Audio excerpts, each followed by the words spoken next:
Welcome to Spark and Ignite Marketing, the podcast where business brilliance meets marketing mastery. I'm your host, Beverly Cornell, and I'm thrilled to embark on a journey of inspiration and innovation with you. Get ready to dive into the minds of successful and passionate small business entrepreneurs, unraveling the ideas that spark unique opportunities and ignite extraordinary marketing and success. It's time to fuel your entrepreneurial fire and let the sparks fly. Did you know that approximately 90% of startups fail within their first year? Despite the staggering odds, some visionary entrepreneurs beat these odds and carve out their path to success. Today, we're diving into the world of startups with a seasonal entrepreneur who's not just beating the odds, but setting new standards for success. Get ready to dive into the entrepreneurial journey of a leader who's all about building businesses and transforming lives. I'm thrilled to introduce to you Ryan Angot, a dynamic entrepreneur with a wealth of experience and a passion for sharing his knowledge with emerging business leaders. With a background deeply rooted in innovation and business acumen, Ryan has harnessed the power of learning from the best, including his dad, a world-class entrepreneur with an impressive list of patents. This invaluable mentorship has propelled Ryan to launch successful products and companies, marking him as a true visionary in the entrepreneurial landscape. What sets Ryan apart is his unwavering commitment to empower startups and small businesses, leveraging cost-effective strategies like virtual staffing in the Philippines to double your profitability. But beyond the boardroom, Ryan's true North Star is his beautiful family, who fuels his drive to succeed and explore life's adventures. Join us as we delve into Ryan's journey, uncovering the secrets to his success and gaining invaluable insights into the entrepreneurial mindset. So grab your headphones and get ready to be inspired as we embark on this enlightening conversation with Ryan Angot. Welcome, Ryan. Thank you, Beverly. What an intro. Wow. You must be drinking this morning or something. That's what I said. I hate my podcast. There you go. I set the bar high. Good. Yeah. I'm glad to be here. Thank you for those kind words. Well, I think it's important. I've known your dad before I knew you, which is interesting. Like I met him when I did work with Automation Alley. Well, I mean, years and years and years ago. Yeah. And then I met you when you were working with Ovation. Yep. And I didn't put the connection together at first. And then I realized, oh, they're family. That's crazy. Yeah. Let's discover how you got started and your journey. Share a little bit about how your career began and how it moved into entrepreneurship, because it wasn't immediate. No, my dad's great. He's old school. He's now 75. So he's in the lab, just always working. He's an inventor. He's truly an inventor. So I would say really my entrepreneur journey started with my dad. This is kind of a cute story. When I was 15 years old, I'm now 42. So long time ago in high school. Mm-hmm. And my dad at the time, he was a CEO of his own company that he started, Demango Products.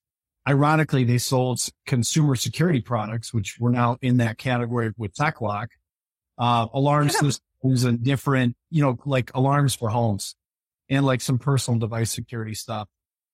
But when I was 15, so this was like 96, he bought and this is more of the story is find your competitive advantage and go to a market where there's no competition.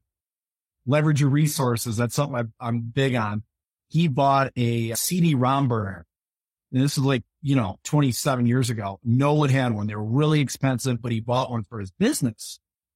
And I found out, and I was, you're a kid, teen. I was like really into music. I had a ton of CDs that I bought.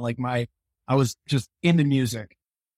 And light bulb went off and I go, a ROM burner? Wait, you can copy CDs? Oh, instead of buying a CD, I didn't really think about the legal aspect of it 27 years ago. I'm buying CDs at Harmony House, if that, right. is a nostalgic name or what, for $22. I could buy a blank CD for $2, duplicate it, and resell it at my high school out of my locker.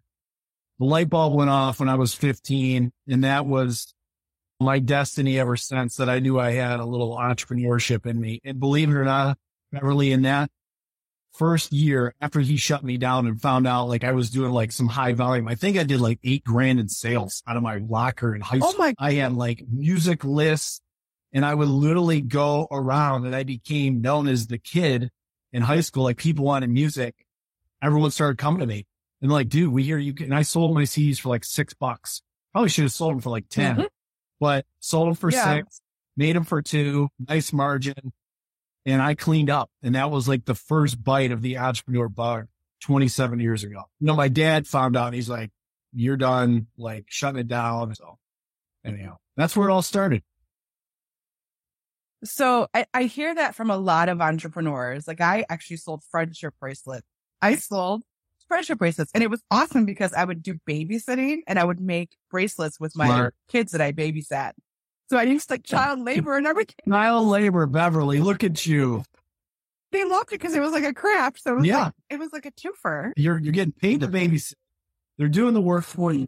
They're authentic, homemade, and they're keeping them busy. That checked $3. I'm all about it. It was awesome. My mom thought it was brilliant. She was like, that's great.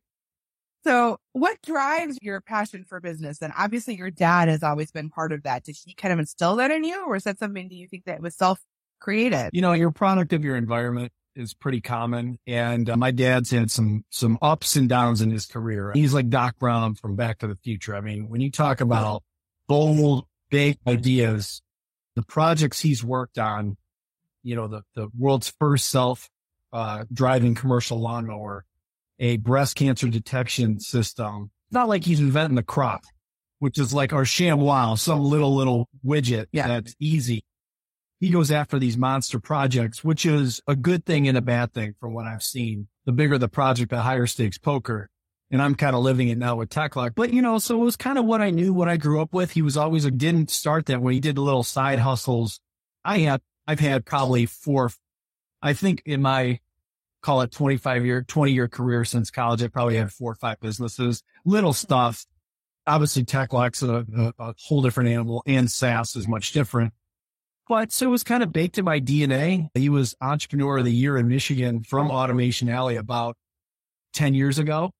And, when you have that type of influence in your life, you're able to learn a lot in the driver's seat from somebody that just lives in the grind. I've seen him raise money. I've seen bankruptcies. I've seen successes. I've seen him buy his first Ferrari. I've seen it all over my life. And it's got pros and cons, which I know is more than just that now. Like, it's moved into some other things. There's learning in all those moments, right? When you're really successful, there's learning. When you're in the dirt of it all, there's success. There's things you can learn. So what have you learned in this process that you think is really powerful about business and life? Boy, that's a loaded question. I was very tactical. One, on the reason why I did 2 businesses. I didn't go looking for the second business. So I started TechLock with my dad about 5 years ago as an idea. And we tinkered with it. It's before COVID. COVID really, really hurt us bad, which I can go into as a lesson learned. But you think about the journey and how can you complement? How do things go in hand in glove? And one good example of that was, we're at TechLock and we're scrambling, we're working away. And it was about 2 years ago, maybe even 2.5 years ago. I was like, shoot, I just had I had a local admin assistant helping me with social media, project research, filling out forms, a lot of just lower level work that wasn't great use of my time. And I wasn't great at it. The social game is, I think, better suited for a younger person that lives in it all the time, stuff like that. And it was after my 3rd admin, and I was paying like $20 an hour, kind of flaked out of me. No call, no show. They just said, I'm out. I trained out. I'm like, I can't keep somebody here. And I've had a couple people like that recently in other parts for SaaS, but that's another story. And I'm building this company, TechLock, which I have a grandiose vision to be 100 million in sales within 5 years. We're going to need a lot of help in staffing. At the time, I could stomach taking on something else. And then I got a cold email from the Philippines from Regine, the owner of Strategic Assistant Staffing, saying, hey, Ryan, we cater to entrepreneurs for $7 an hour. We can do your social media, appointment setting, all the stuff I was looking for. I was like, McDonald's paying 15. What am I going to get? But for $7 an hour, let's give it a shot for a month. And I didn't go looking for that business. It kind of found me, and it turned out to be a true, like your story earlier, Bev, about a win-win, checking multiple boxes, and SaaS does that. And I encourage people to think along their journey on ways that they can either amplify or complement other things that they're doing. So I hired SaaS 2 years ago for $7 an hour. My assistant, Christina, who's still my assistant to this day, I have bumped her up in pay. We have a different tiered pricing model, $7 to like $12 an hour, kind of depending on a few factors. She's been one of the best employees I've ever had. I go, wow, this just saves me a ton of time. It's a third of the cost I was paying. It's month to month. We have something here. We've got a huge labor problem in the US, and entrepreneurs like me, I can't afford to hire somebody full-time or even part-time with stuff. A lot of people didn't want it. They wanted stability. They didn't want to work for a startup. And the greatest challenge startups have is getting people to buy into their vision and give up their other career, especially 3-4 years ago or a couple of years ago when the labor market was really tough. Now it's gotten a little looser. I could build an army of qualified, good people over there that I can help with a partnership, get trained up, have my own kind of in-house recruiting arm of TechLock, and essentially pay a rate that's a fraction of what it is here, month to month. It just checked off all the boxes. Oh, by the way, I could be an owner and also make money off that staffing agency. It was a win-win. And that really has been a key to our success. When I say maybe I said it earlier, we have 12 employees. Half of them are actually out of the Philippines. A startup like me can't afford 12 people here locally. If people are making even 60, 70 grand a year, which is light for the type of caliber people we're looking for, that's a very big payroll monthly. We just don't have it. So having a resource like in the Philippines where I can pay, I think our 6 full or part-time people a month collectively is like $5,000 a month for 6 people. You talk about value and helping do my social media, sales appointment setting, project research. We have 2 executive assistants. So that organically complemented TechLock, but it also opened up my eyes for a new business. And that was kind of the 2-for-1 that I look at as a win-win-win. And that was a good story. And I really recommend that for entrepreneurs. You go along your way, be open-minded, because I wasn't looking to get into the staffing business out of the Philippines. I saw an opportunity. I saw how it could benefit TechLock, and then we formed a great partnership, and the rest is history. I think one thing that entrepreneurs are really good at is being open to opportunity and connection, whatever that looks like. So how do we help each other? What can happen here?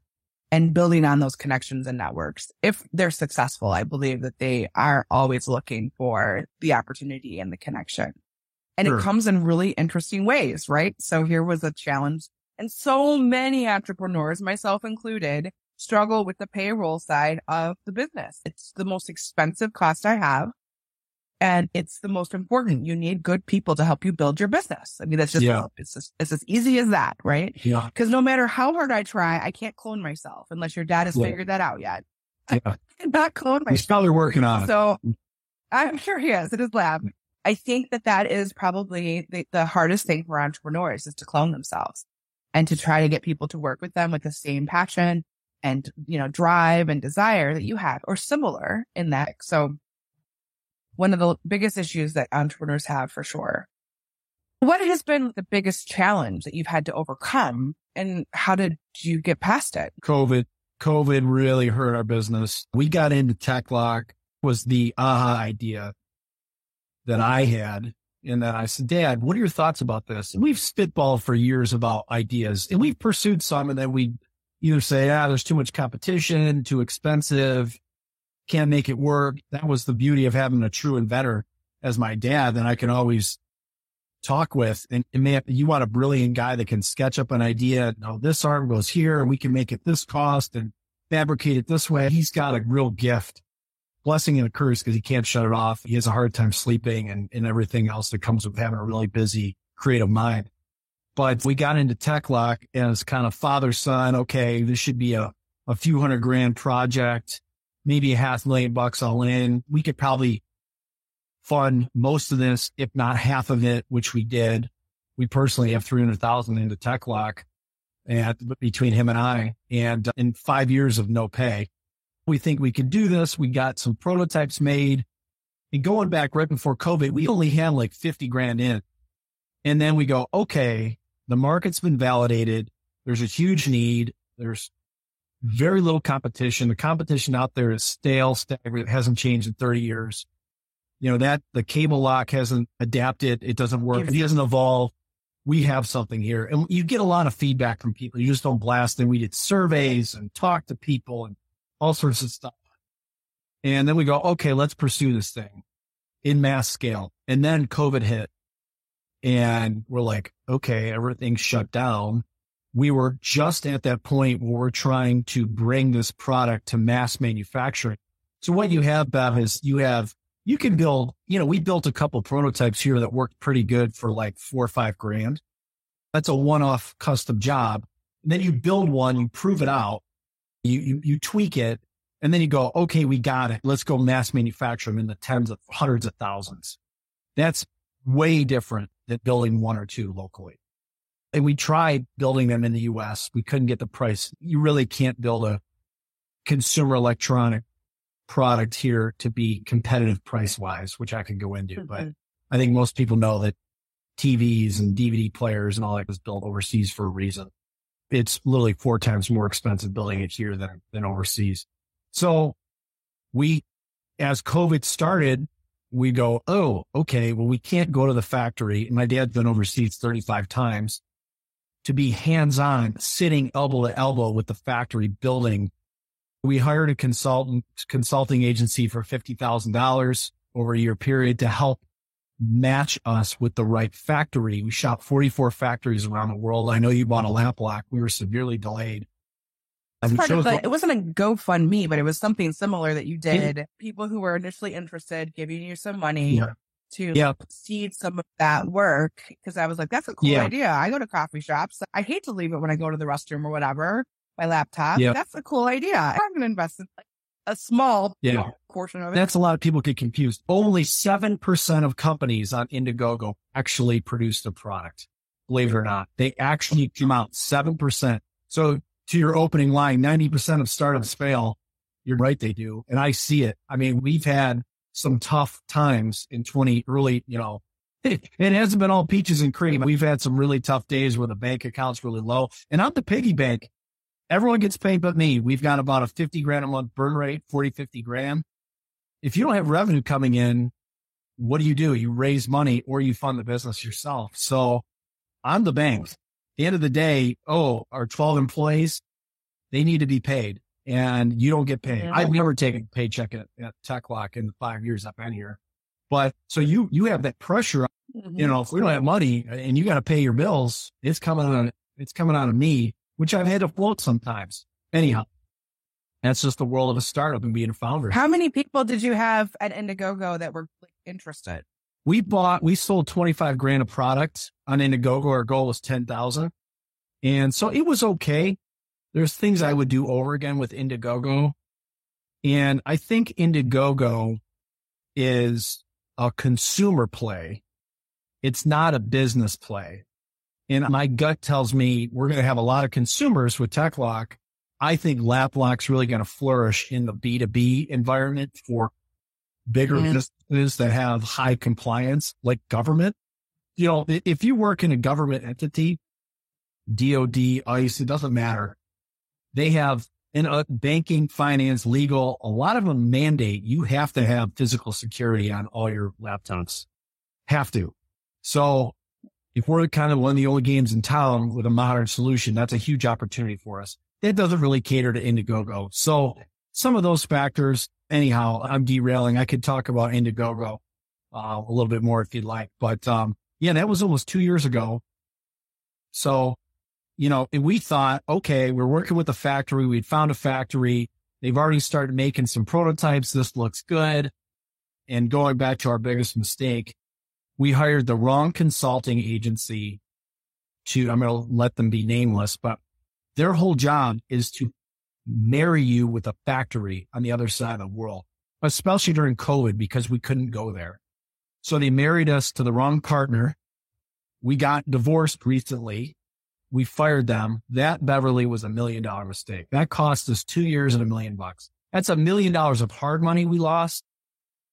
Time, effort, energy. To give you perspective, we only got about 500 units out of that factory. They were supposed to get us 50,000 units.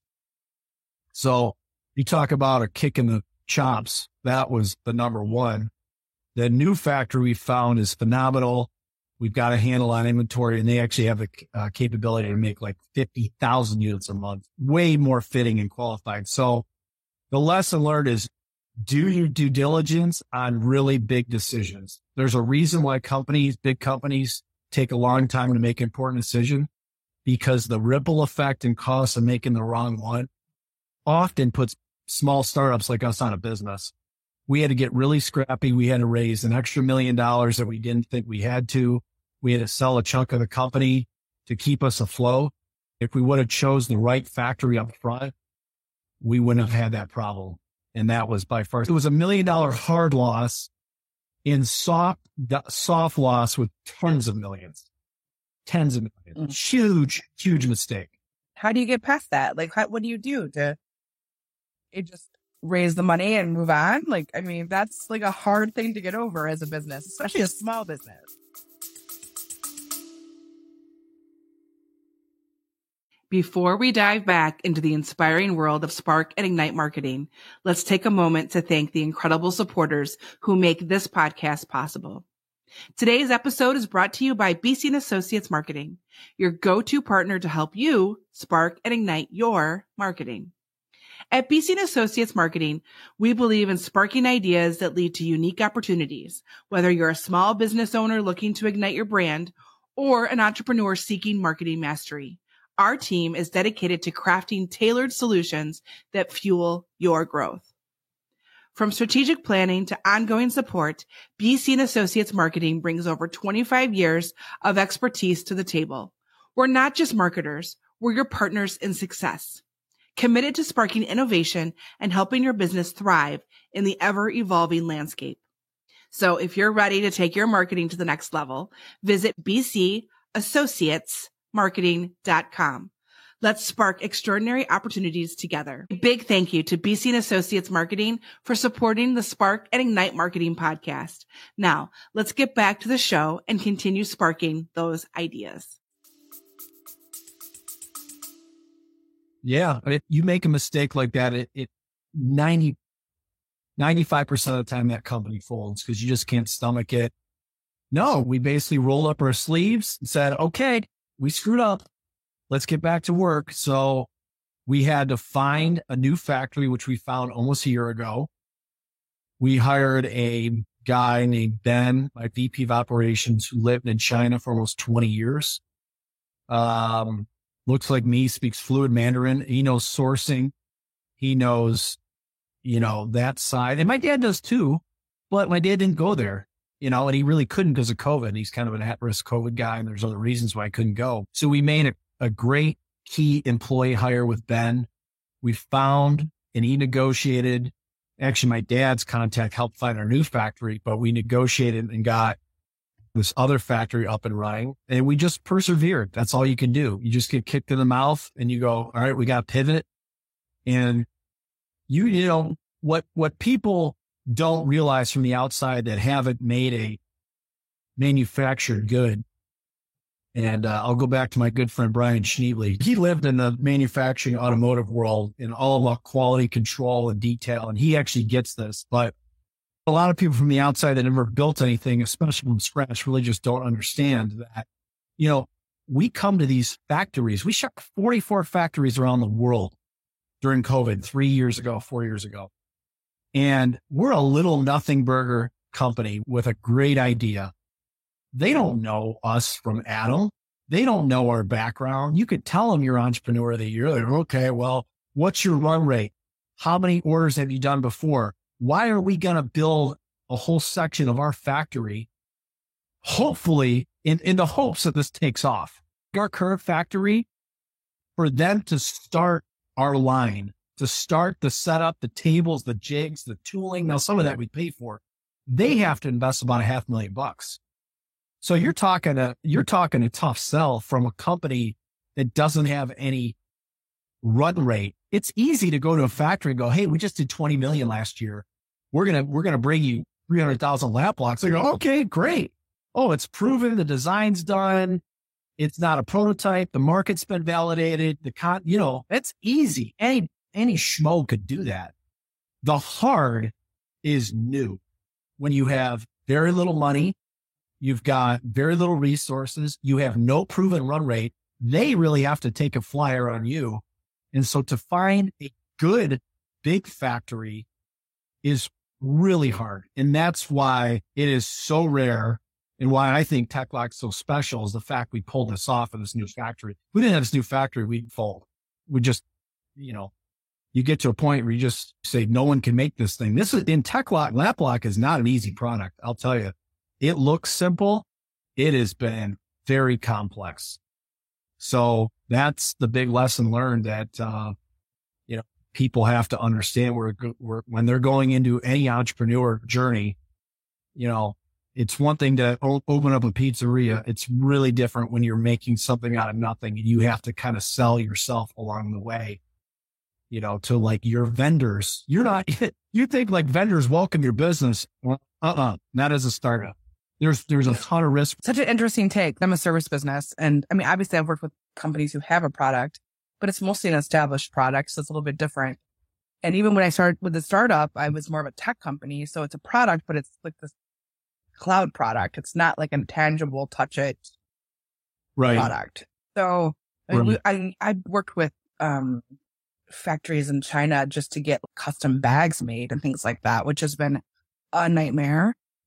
And gosh, if you even remotely get near Chinese New Year or something like that, the factory shuts down for months. It's like a whole process. So you have to kind of know the culture too you're going into as well. Like there's a whole nother layer of like negotiation and even some cultures will say yes, but they really mean no. So there's some of that in there. You have to figure out. Very challenging for sure. So interesting. So I've gotten to know you a little bit better and kind of like the business background you come from. Can you highlight a moment or an experience that sparked a unique opportunity in your entrepreneurial journey? Obviously, SaaS is one of them, but has there been other spark? The podcast is called Spark and Ignite. Have there been other sparks? I think there's so many in our lives where that it created opportunity for you to do something kind of amazing. I got more sparks than Sparky Anderson. God rest his soul. Great baseball coach for the Tigers back in the day. No, I have ideas all the time and you got to manage those sparks because if you get lost in the new shiny object, you lose focus. And if you lose focus, you can really hurt the business. And, I've self-corrected on that a few times over the years and it's probably one of my greatest challenges actually, because I have a lot of ideas. I'm an idea guy. It makes me good at what I am, but it also derails laser focus, get stuff done. I really have a visionary characteristic, kind of DNA. And so, I have ideas now. What I am doing instead of like different ventures, I look at things all the time. There's a business can be made here easily. That can be done here. This, that, and the other thing. I see that openly all the time. That's relatively easy. It's kind of a gift of mine. But what I'm seeing is vision within TekLok and how to make the company better with a unique lens. For example, I've got a call coming up at 11. This would be a good idea of a vision idea. Do you know the company LifeLock? Ever heard of LifeLock? Yeah.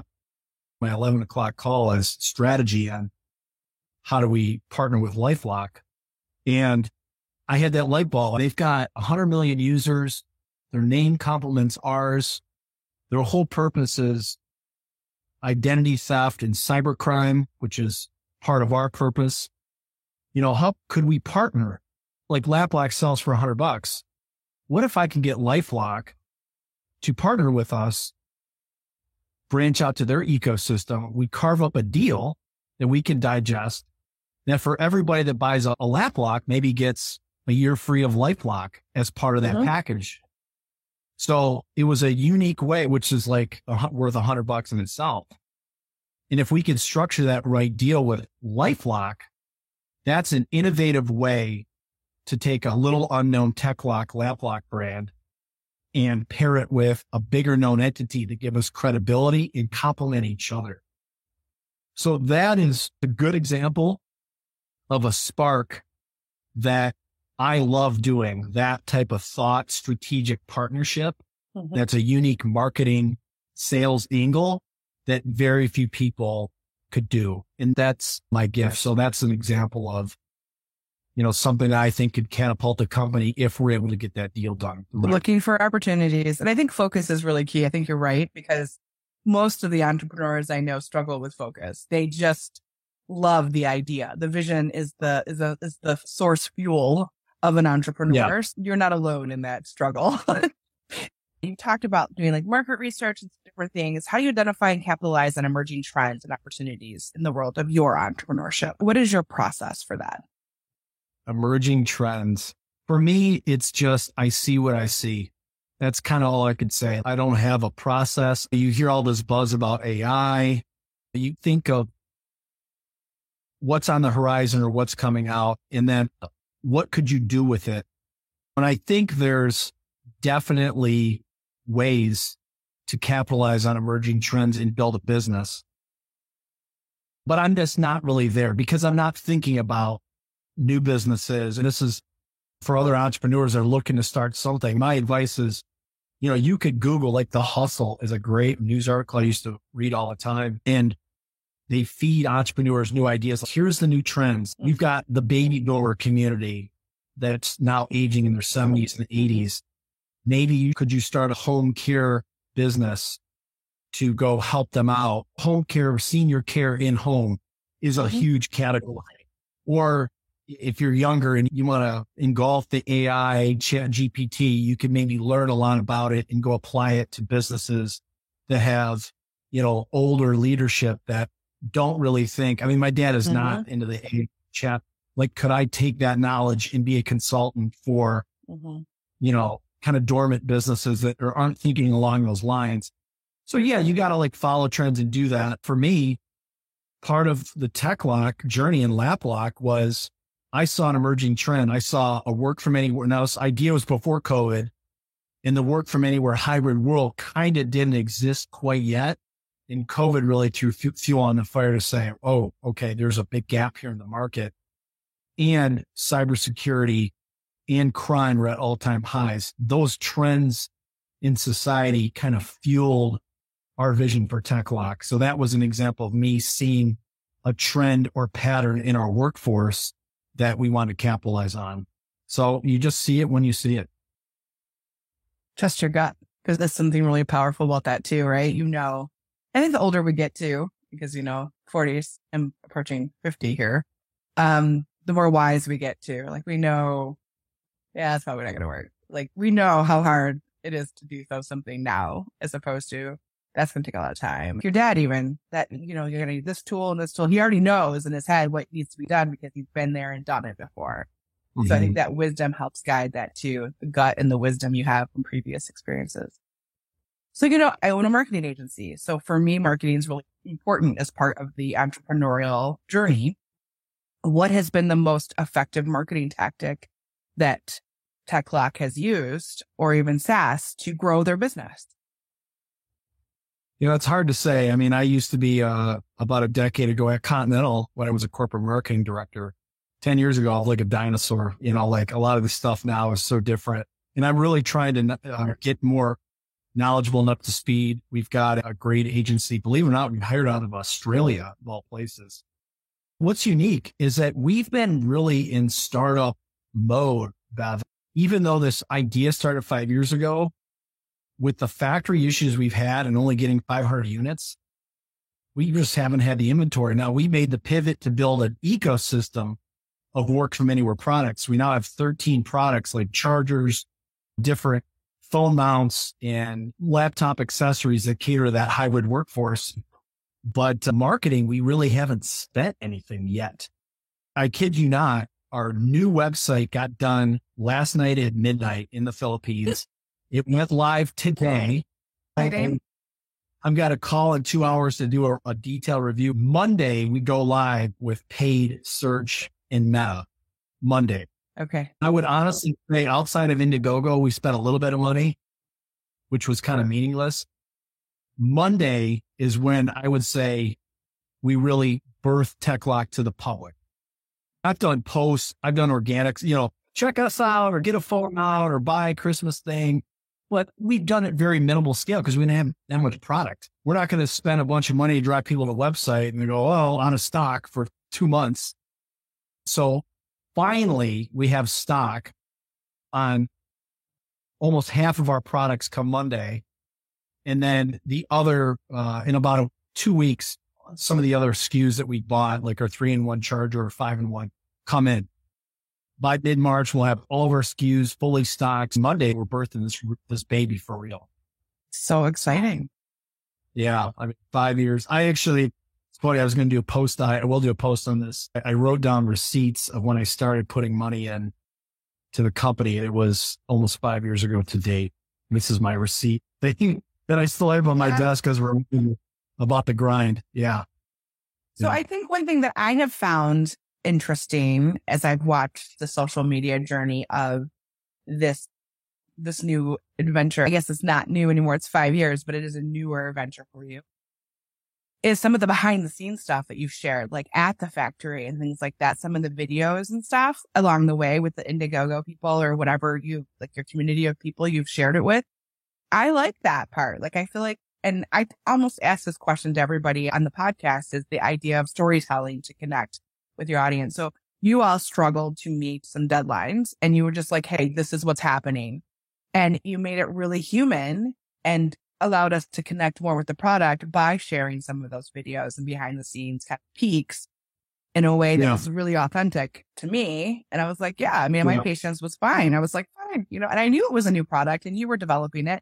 I didn't have an expectation for it to even come out when you said it was going to, because I worked in the tech startup world. I know it's going to take a while. Yeah. You have plans, but then there's this and then this and then this happens and it just happens. So the best laid plans, obviously, but then there's all kinds of things you didn't see or things happen. But I think for me, that storytelling aspect of the journey has been really powerful. Yeah. I wouldn't stop that. My 2 cents is to wrap that up in a really nice, like how hard it's been to get this product. It's a labor of love, truly, of passion to get it out there. And I think that's such a human story, work really hard. If you look at the hero's journey, there's always a struggle, right? They have to overcome the struggle at the end of the day. So to me, that's been really powerful, the storytelling aspect that you guys have tried to sprinkle along the way for those of us that have been invested in the product for some time. That's what I've enjoyed anyway, as on the journey. Good. A lot of people actually say that. A lot of people feel connected to me and are rooting for us as like a friend or, colleague, whatever, acquaintance. I saw this guy do posts years ago and all that he's been through. And I do all my reels are in one take. It's within 2 minutes. And I try to it's all authentic. I don't reshoot it like ever. And it's just like, we had a really bad day or this is great. I try to be upbeat and positive, but I could go on and on. And actually I'm trying to balance and better understand. And I like your feedback of I don't want to just do stuff to be on camera. I want to educate and I want to give real insight and perspective to people about what it is to have an idea, to see it to come to fruition and the pivoting and the challenges and the ups and downs. And I try to be very authentic on that.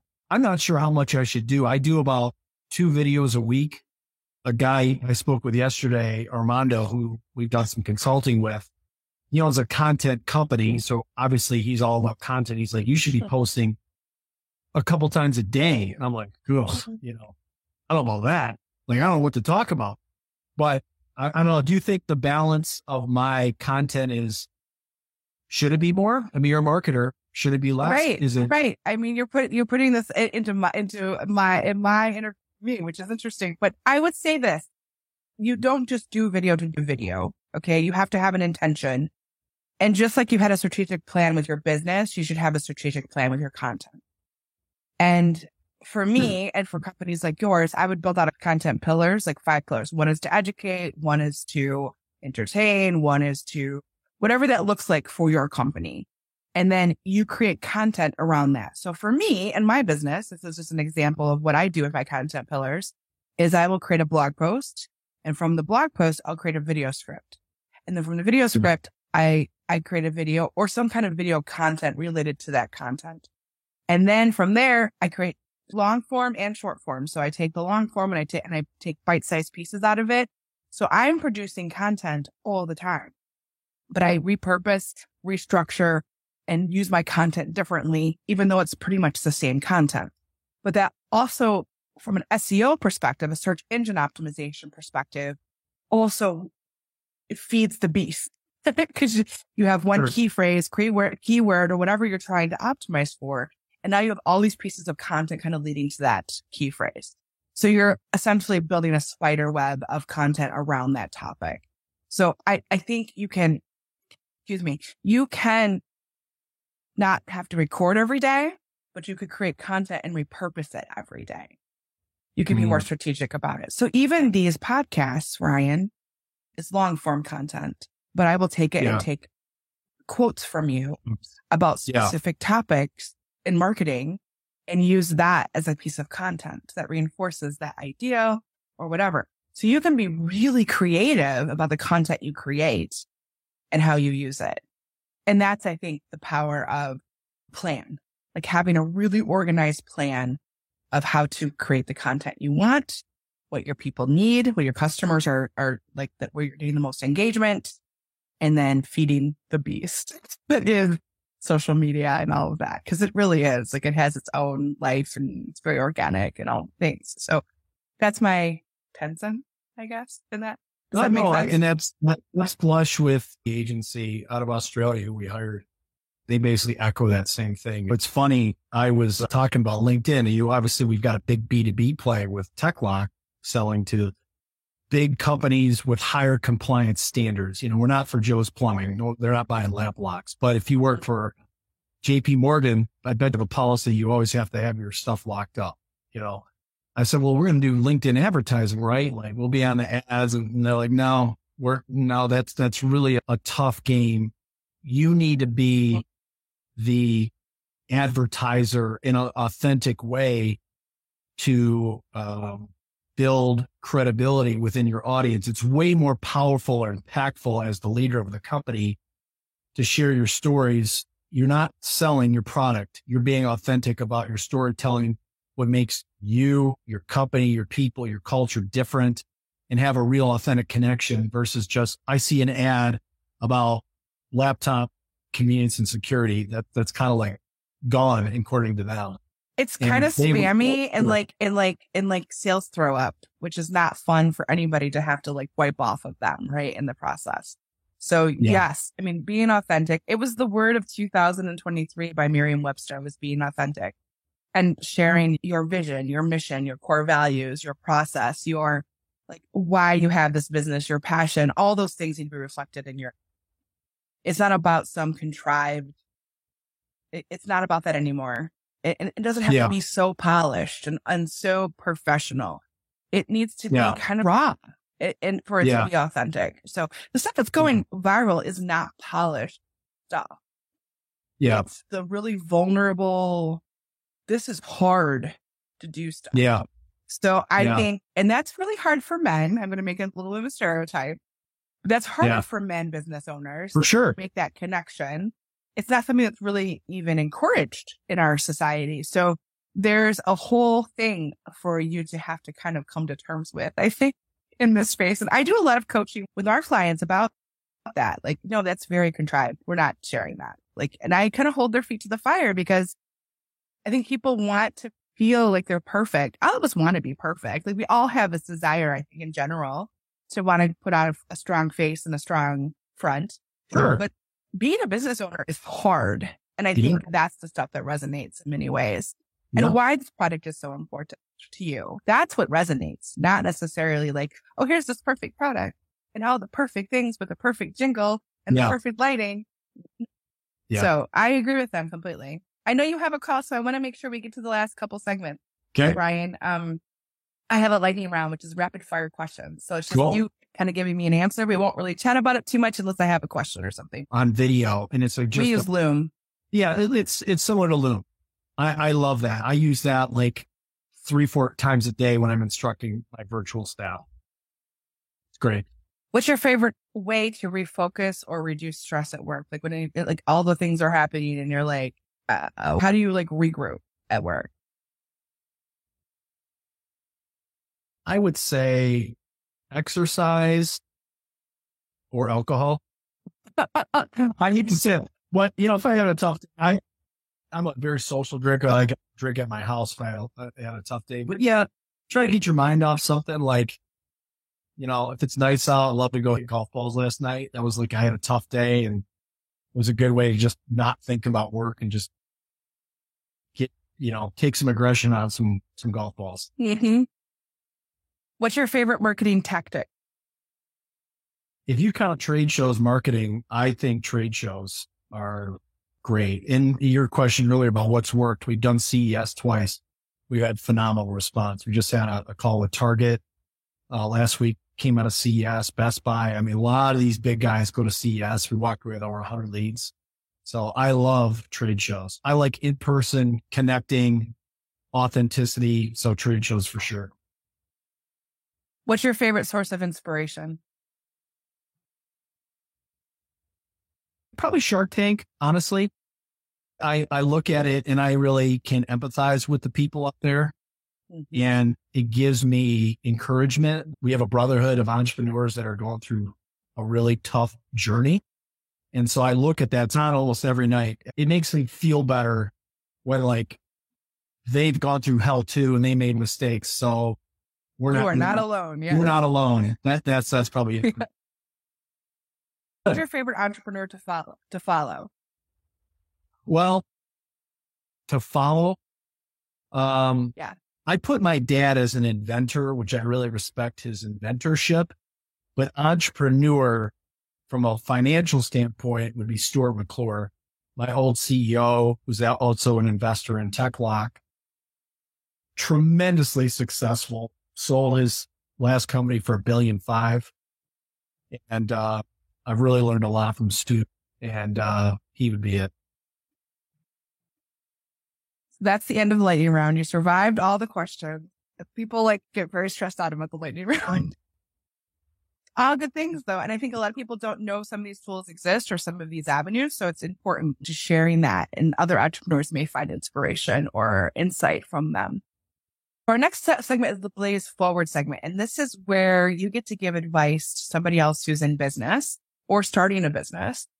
What would maybe this is even the advice you'd give yourself at 15, Ryan. If you know what you know now, what would you tell that 15-year-old Ryan about business and entrepreneurship that would be advice that would help them along the way? Be really selective on the paths you take. There's a lot of ways to make a buck. One, do something that you're passionate about, obviously. Do something that you can digest as a person. A lot of people can't do TechLock. They don't have an inventor as a dad. They don't have the resources. They don't have a cyber. A lot of people can't do it. Just the same as I couldn't be a boat detailer. And so you gotta, have your own mini boat cleaning service. You gotta know your path, and you gotta really take a look at your strengths and weaknesses and choose a path that caters to those. I leverage your natural resources. I chose a path of inventing a product because my dad's an inventor. So maybe I should take advantage of that. So I found an idea and I chose a path that could cater to that strength. Likewise, I just was with my nephew last week he's got a big name in the boat business in Metro Detroit. His name's Hunter Velger. He's 23. He's a great kid. And he's kind of hasn't found his career path. I go, Hunter, you could go start your own mobile boat detailing. You work at a marina. Everyone knows the Velger name in the boat business. You could charge whatever you want and detail these rich guys' boats or rich women boats. And clean them up, and you make a ton of money and hire a kid with you and pay him at $15-20 an hour. So point to that is know your strengths and weaknesses, follow your passion, and be very, very selective on the path you take. I think knowing your resources and knowing what you have around you, like the connections you have. And there's people who are far smarter than me that are my connections that have helped me get where I am. You know, their advice, their wisdom, their experience, all those things are super important. And yeah, play off your strengths. You know, that's great advice. You can follow me just on LinkedIn. My full name, Ryan Angott, is one for weekly content about what I'm doing as an entrepreneur within our businesses. Business one is TechLock. That's techlock.com, TECHLOK.com. Site went live today. It's not perfect, but it looks pretty good. And, you know, we're a great work from anywhere computer accessory brand that's new to the market. And the other business is Strategic Staffing. It's strategic-staffing.com, strategicassistantstaffing.com. That is great for entrepreneurs, small businesses, and startups that are looking for a helping hand for rates starting at $7 an hour, either full or part-time. Highly valuable to any business owner. So another little piece of marketing advice, your website's never done. I know. Couldn't agree more, Beth. But it's a great upgrade from where we were. We pivoted from product to brand.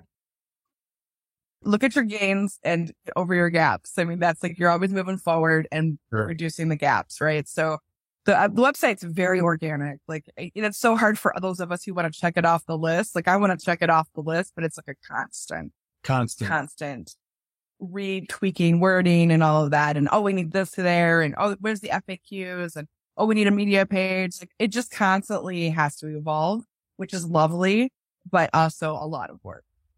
I mean, totally fair. I'm so glad it's here, but we've got a little bit more work to do this week for our paid go live week. But yeah, it's been a Herculean effort getting this up. Well, I thank you, Ryan, for joining us today. It's been a pleasure reconnecting and just hearing where you're at and how things are. Ryan's journey as a visionary entrepreneur and his dedication to helping emerging entrepreneurs navigate the complexities of business is always truly inspiring. So remember, success often lies in learning from those who have walked the path before us. Join us next time for more engaging conversations and insights. And until then, keep chasing your dreams and turning your visions into reality. Wrapping up another episode of Spark and Ignite Marketing. For your weekly dose of inspiration, join our community on LinkedIn, Facebook, Instagram, or TikTok for behind the scenes and exclusive content. Until next time, keep the spark alive and stay inspired.